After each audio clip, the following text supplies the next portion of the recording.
Yang pertama, jangan dikit-dikit istana. Dalam hal ini, ya, saya mengingatkan sekali lagi, jangan dikit-dikit istana dan jangan ganggu Pak Jokowi dalam hal ini, karena beliau dalam hal ini tidak tahu sama sekali, nggak tahu apa-apa dalam hal ini.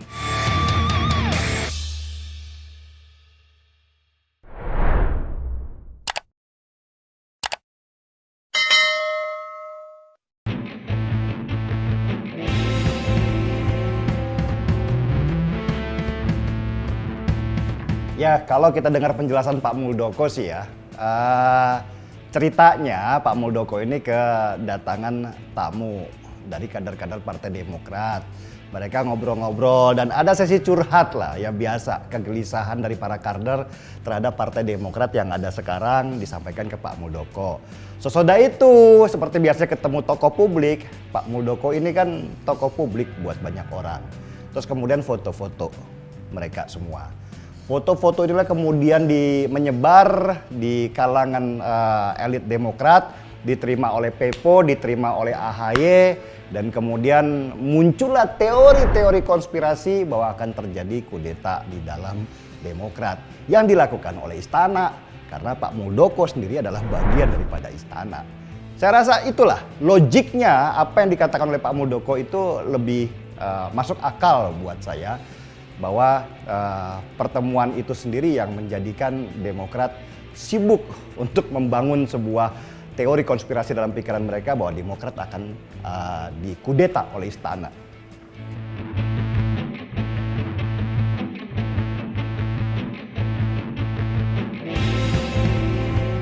Ya pastilah, kalau kita melihat sejarahnya Partai Demokrat, tahun 2009, Partai Demokrat itu mencapai puncak tertingginya mereka dengan menguasai 20% kursi di DPR RI.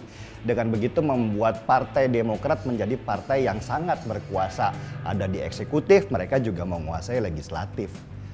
Tahun 2014, karena keraguan-raguan Pepo untuk menentukan arahnya kemana Partai Demokrat ini, apakah akan berpihak kepada Jokowi atau kepada Prabowo Hatta pada waktu itu, sehingga membuat Partai Demokrat hancur, anjlok sampai dari 20% mereka kemudian hanya mendapatkan 10% total perolehan kursi mereka di DPR RI.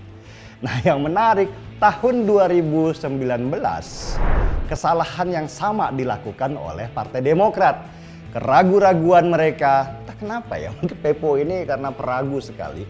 2014 dia melakukan kesalahan, 2019 dia juga melakukan kesalahan dengan tidak tahu dia harus berpihak kemana, apakah kepada Jokowi atau kepada Prabowo. Kalau 2014 dia akhirnya, Pepo akhirnya menentukan di saat-saat terakhir, akhirnya dia merapat kepada Prabowo Hatta. Tetapi 2019 dia bahkan ditolak oleh kedua kandidat kuat ini, sehingga akhirnya Pepo atau Demokrat menentukan diri mereka sebagai partai yang netral atau tidak berpihak. Padahal sebenarnya mereka bukan netral, hanya terlambat saja untuk masuk di dalam konsentrasi kedua kandidat calon presiden yang sangat kuat ini, sehingga mereka juga tidak jelas berpihak di mana. Anjloklah kursi Demokrat di DPR menjadi sekitar 7,7%. Padahal parliamentary threshold mensyaratkan bahwa partai harus mencapai 4% kursi di DPR sehingga mereka bisa masuk di parlemen. 7,7% berarti ada sekitar 3,7% lagi Partai Demokrat bisa hilang. Dan ini mungkin akan terjadi di tahun 2024. Saya yakin inilah yang menjadi kekhawatiran dari banyak kader-kader Demokrat, apalagi dari mereka yang membangun Demokrat dari bawah. Partai yang pernah berjaya, yang berkuasa ini kelak akan tinggal nama dan sejarah. Mereka hanya masuk di kursi DPRD tetapi tidak punya kekuatan untuk bisa membesarkan namanya kembali seperti apa yang pernah mereka dapatkan pada waktu Pepo berkuasa.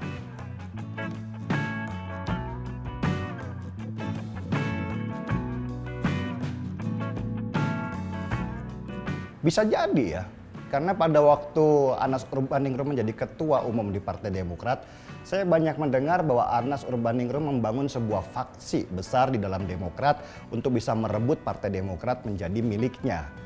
Nah, ini yang kemudian menjadi khawatiran dari kelompok SBY dan para pendukung-pendukungnya bahwa Partai Demokrat harus menjadi partai keluarga dimiliki oleh keluarga-keluarga SBY. Penentunya adalah orang-orang SBY dan keluarga-keluarga SBY. Terjadi pertarungan keras di dalam Partai Demokrat dan berakhir dengan Anas Urbaningrum akhirnya tertangkap karena korupsi hambalang di KPK. Nah, gimana caranya? Ceritanya sih misteri bagaimana caranya Anies akhirnya kemudian masuk ke dalam penjara, atau dia dikorbankan ya kan, atau dia disembelih supaya bisa masuk penjara. Tetapi peristiwa itu akhirnya membuat sebuah peristiwa penting di dalam Demokrat. Keluarga SBY akhirnya menguasai penuh Demokrat sehingga mereka bisa menentukan kemana arah Demokrat tanpa diganggu oleh faksi-faksi seperti yang dipunyai kemarin oleh Anas Urbaningrum. Tetapi kan pecahan dari para pendukung Anas Urbaningrum ini kan pasti tetap masih ada.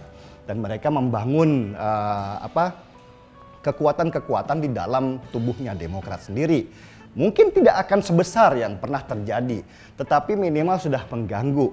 Apalagi kemudian kelompok-kelompok yang pendukung Anas Urbaningrum ini mendapatkan sebuah momentum bahwa Demokrat ini tahun 2024 bisa jadi hilang kalau mereka tidak melakukan sesuatu yang besar, sesuatu yang kontroversial, sesuatu yang memungkinkan mereka untuk menjadi lebih maju daripada yang sekarang, dan mereka tidak menginginkan bahwa Demokrat hilang.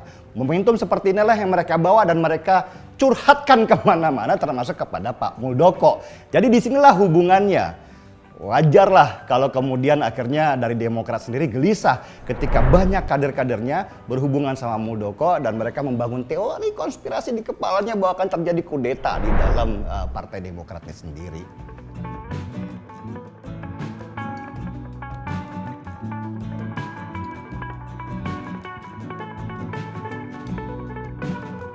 AHY kuat, ngelawan gua aja kemarin kalah.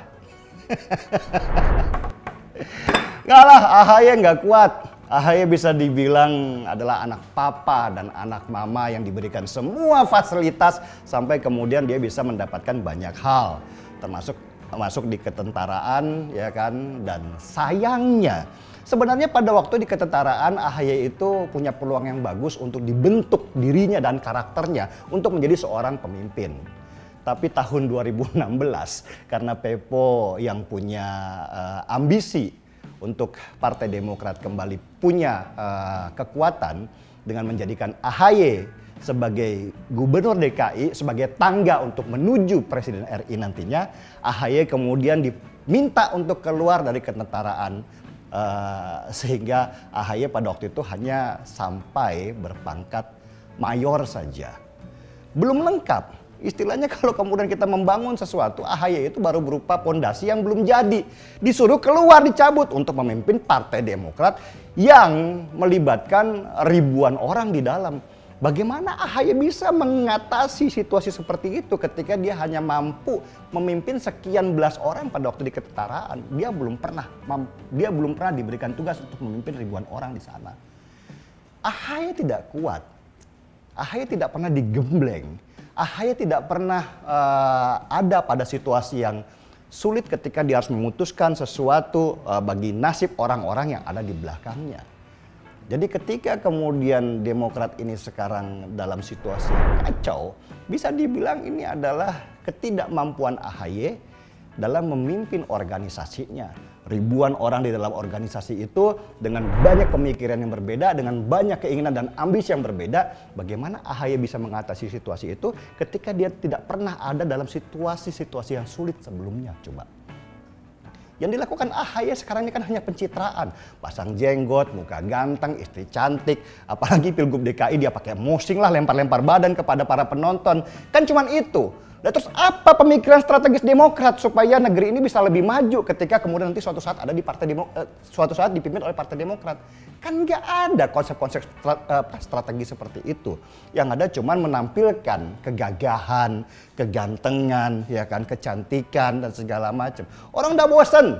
Orang butuh prestasi, bukan sensasi lagi. Orang membutuhkan pemikiran-pemikiran yang lebih maju daripada sekedar sampul-sampul majalah yang membuat mereka melihat bahwa keren juga ya, cantik juga ya. Kalau itu artis udah banyak lah. Saya sih saran buat AHY sebenarnya. Ya mulailah sesuatu yang baru, mulailah memunculkan strategi-strategi yang baru, jangan cuma memunculkan diri. Dan benar bahwa pasti AHY akan muncul kembali kepada Pepo dan bertanya kepada Pepo. Karena biar bagaimanapun AHY adalah Pepo sebenarnya dalam bentuk yang lebih muda. Dan menurut saya ya, Pepo sekarang juga udah 50% lah ambisinya untuk masuk ke dunia politik sebenarnya. Sejak meninggalnya Ibu Ani Yudhoyono, Pepo kelihatan sudah ingin mundur. Tetapi Pepo punya satu beban dan tanggung jawab terhadap AHY anaknya, bukan kepada Partai Demokrat. Bagaimana dia bisa mewariskan AHY sebuah kekuasaan yang kelak akan bisa membawa nama keluarga Yudhoyono kembali ke pentas-pentas nasional. Cuman itu yang diberatkan oleh Pepo, sehingga mau tidak mau kadang-kadang dia harus turun lagi ke lapangan untuk membantu anaknya. Dia sangat sayang pada anaknya, sayang pada keluarganya. Tetapi itu juga mungkin menjadi kutukan dia untuk terus berpikir bagaimana caranya supaya keluarganya atau anaknya tetap ada di atas kekuasaan.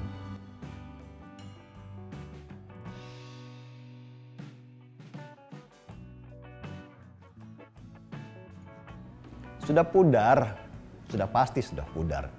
Sejak peristiwa korupsi besar-besaran di Partai Demokrat yang melibatkan banyak petinggi Partai Demokrat masuk penjara, sebenarnya itu adalah masa keemasan dari Partai Demokrat yang pelan-pelan tergerus.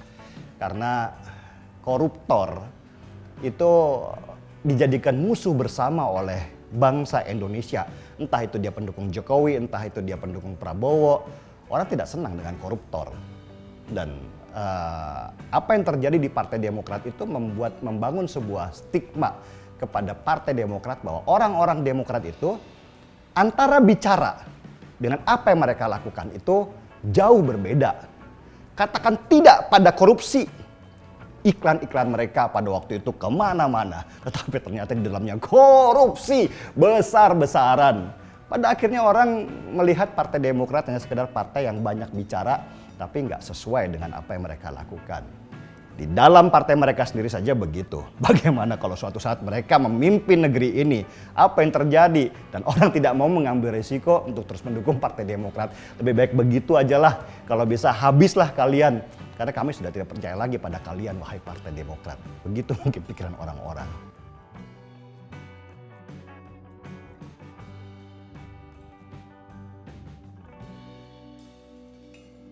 Ya, karena kalau menyinggung nama Muldoko nggak jadi jualan yang bagus buat AHY.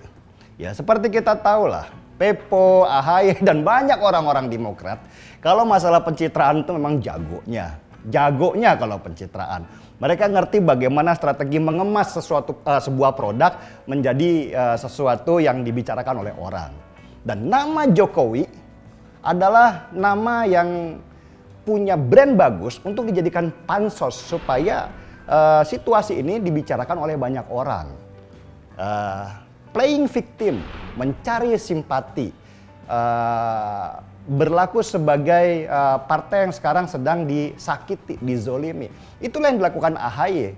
Dan dia menumpang nama Jokowi supaya Partai Demokrat kembali menjadi dibicarakan orang. Dan itu harus berpengaruh pada kenaikan para pendukung Demokrat di banyak daerah. Mereka mencari simpati aja. Gak mungkin mereka dengan tiba-tiba ngomong Muldoko misalnya AHY. Muldoko lah biar urusannya Andi Arief deh. Tapi AHY urusannya Jokowi. Itu menunjukkan AHY ingin kedudukannya dianggap setara dengan Presiden Republik Indonesia sekarang ini.